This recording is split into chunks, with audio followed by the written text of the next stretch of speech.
नमस्कार, मैं हूं अंकुर और आप देख रहे हैं सत्य हिंदी का न्यूज बुलेटिन। एक नजर अब तक की सुर्खियों पर। तमिलनाडु के कांग्रेस सांसद शशिकांत सेंथिल ने अलग बात कही है। सत्य हिंदी पर वरिष्ठ पत्रकार स्मिता शर्मा ने जब उनसे पूछा कि विपक्ष ने चुनाव में इसको मुद्दा बनाया है कि अगर बीजेपी 400 सीटें जीत जाती है तो संविधान बदल देगी, तो क्या तमिलनाडु में पिछड़े दलितों और आदिवासियों पे ये डर आया था कि अगर इनको इतनी सीटें मिली तो अधिकार चले जाएंगे? इसके जवाब में सेंथिल ने कहा, ये वो लोग हैं जो संविधान चाहते ही नहीं थे। वो ब्रिटिशर्स के खिलाफ नहीं लड़े, उनको भी अंग्रेजों को भगाना था, लेकिन उनकी समस्या थी आइडिया ऑफ इक्विटी, हिस्सेदारी से। जो संविधान की वैल्यूज हैं उनसे समस्या थी। असल में ये लोग मुस्लिमों के विरोधी नहीं हैं, ये लोग इक्विटी के विरोधी हैं। मुस्लिमों को दोषी दिखाते हैं क्योंकि वो लोग वोट ले पाए मेजोरिटी का, लेकिन उसका ही बुरा हाल करते हैं। उदाहरण के लिए हमने जातिगत जनगणना मांगी, हिंदुओं के लिए मांगी, लेकिन कास्ट सेंसस से इनको क्या दिक्कत है? उन्होंने अपनी ओर इशारा करते हुए कहा कि उनको यही दिक्कत है कि ये बंदा 50 साल तक खेत में बैठता था, वो अब आकर संविधान में बैठ रहा है। ये इक्विटी के हिंदू समाज के विरोधी हैं। बता दें, सत्य हिंदी पर अपलोडेड ये इंटरव्यू आपको जरूर सुनना चाहिए। आपको पता चलेगा कि कैसे तमिलनाडु का ये कांग्रेस एमपी गजब तर्क दे रहा है। इंडिया की केंद्र सरकार में मंत्री अनुप्रिया पटेल ने उत्तर प्रदेश की बीजेपी सरकार के मुख्यमंत्री योगी आदित्यनाथ को पत्र लिखा है और उन पर सवाल खड़े कर दिए हैं। उन्होंने मुख्यमंत्री योगी आदित्यनाथ को पत्र लिखकर राज्य में सरकारी नौकरियों में ओबीसी, एससी, एसटी के उम्मीदवारों की नियुक्तियों में पक्षपात का आरोप लगाया है। बता दें, अनुप्रिया पटेल एनडीए का हिस्सा अपना दल एसटी प्रमुख हैं। इसके बावजूद उन्होंने योगी पर पक्षपात के आरोप लगाए हैं। उन्होंने कहा है कि नियुक्तियों में ओबीसी, एससी, एसटी के अभ्यर्थियों को ये कहकर छांट दिया जा रहा है कि वो योग्य नहीं है। केंद्रीय मंत्री ने पत्र में साफ कहा कि नो फाउंड सुटेबल कहकर नियुक्तियों से एससी, एसटी, ओबीसी को रोका जा रहा है। बाद में इन पदों को अनरिजर्व्ड यानी अनारक्षित घोषित कर दिया जा रहा है। बता दें, ऐसा नहीं है कि अनुप्रिया पटेल बीजेपी से नाराज है। उन्होंने बस योगी पर आरोप लगाए हैं, लेकिन मोदी की तारीफ की है।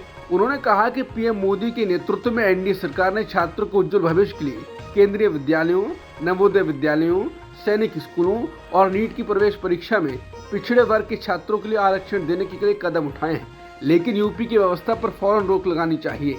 अब इस खबर को ऐसे समझते हैं, मोदी सरकार में मंत्री अनुप्रिया पटेल ने कहा है कि मोदी जी तो पिछड़ों के लिए अच्छा काम कर रहे हैं, लेकिन आप यानी योगी आदित्यनाथ ऐसा काम कर रहे हैं जिसके कारण पिछड़ा वर्ग बीजेपी से हट रहा है। यानी यूपी में जो बीजेपी की हालत इस चुनाव में हुई है, उसके लिए भी वो योगी को दोषी ठहरा रहे हैं। आपको मालूम होगा कि योगी को हटाने की बात लंबे समय से चल रही है और अब मोदी के मंत्री भी सीधा आरोप लगा रहे हैं। अनुप्रिया पटेल ने कहा कि योगी आदित्यनाथ इस बात से सहमत होंगे कि ओबीसी और एससी, एसटी समुदायों के उम्मीदवार इन परीक्षाओं के लिए मिनिमम एलिजिबिलिटी क्राइटेरिया को पूरा करते हैं और अपनी योग्यता के आधार पर इंटरव्यू तक पहुंचते हैं। इसलिए ये समझ से परे है कि ओबीसी, एससी, एसटी समुदायों के उम्मीदवारों को बार बार नॉट सूटेबल नहीं पाया गया।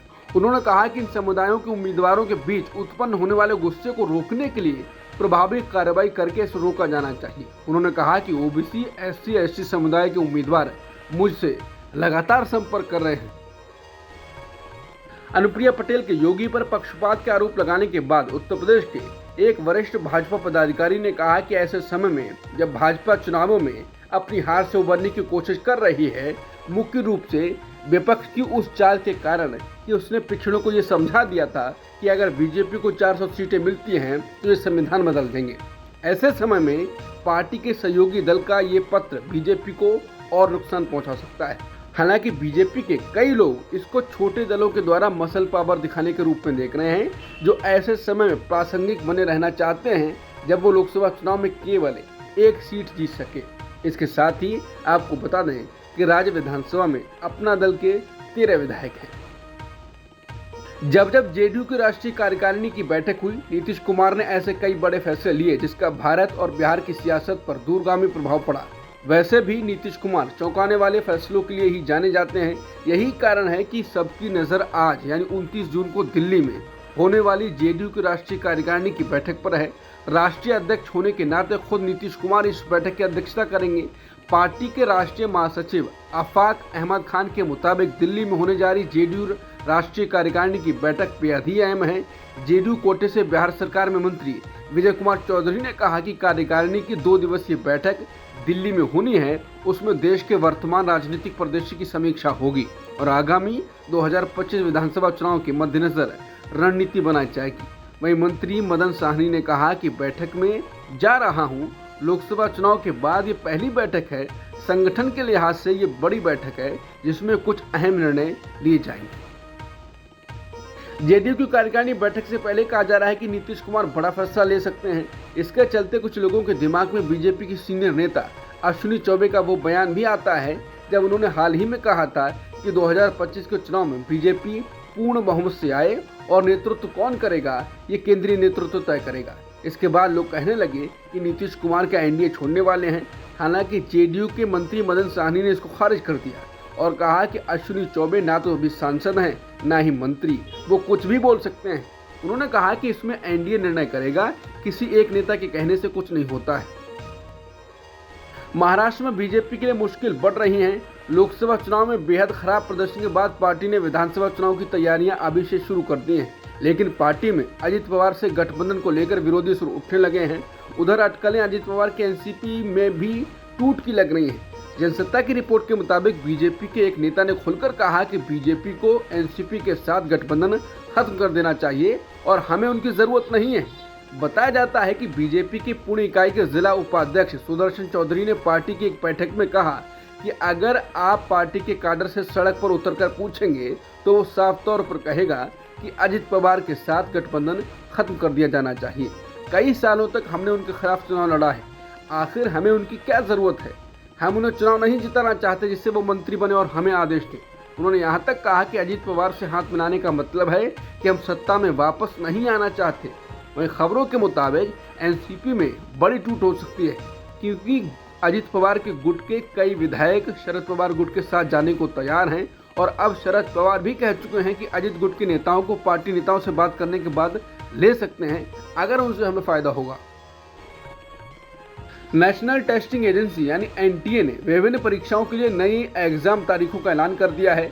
इसके तहत एनटीए ने 3 परीक्षाओं की तारीखों की घोषणा की है, जिसमें CSIR नेट, UGC नेट और NCET परीक्षाओं के लिए तारीखों का ऐलान किया गया है।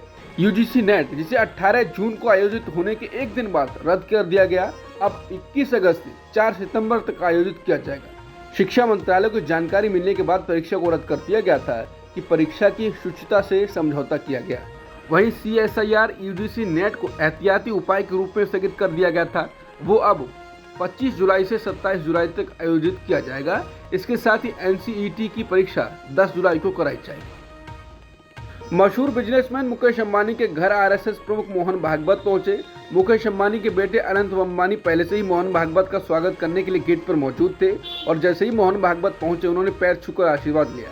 बताया जा रहा है कि अनंत अंबानी की शादी से पहले तमाम बड़े बड़े VIP के साथ फोटोशूट चल रहा है और इसी के तहत मोहन भागवत अंबानी के घर एंटीलिया पहुंचे। फ्रांस में आम चुनाव प्रचार खत्म हो गया है। फ्रांस के राष्ट्रपति इमैनुअल मैक्रों की पार्टी की ओर से धुर दक्षिणपंथी पार्टी नेशनल रैली के समर्थन न करने की अपील की गई है, लेकिन ऐसा लगता है कि वोटर संसदीय चुनाव में नेशनल रैली को ऐतिहासिक जनादेश दे सकता है। फ्रांस में 30 जून को पहले दौर का चुनाव होगा, दूसरे दौर का चुनाव 7 जुलाई को होगा। ICC के T20 वर्ल्ड कप के फाइनल में आज भारत का मुकाबला दक्षिण अफ्रीका से होगा। टीम इंडिया ने सेमीफाइनल मैच में इंग्लैंड को हराया है और तीसरी बार फाइनल में जगह बनाई है, जबकि दक्षिण अफ्रीका की टीम अफगानिस्तान को हराकर फाइनल में पहुंची है। दक्षिण अफ्रीका ने पहली बार फाइनल में जगह पक्की की है। अब तक की सुर्खियों में इतना ही। बाकी खबरों के लिए बने रहिए सत्यहिंदी.com के साथ।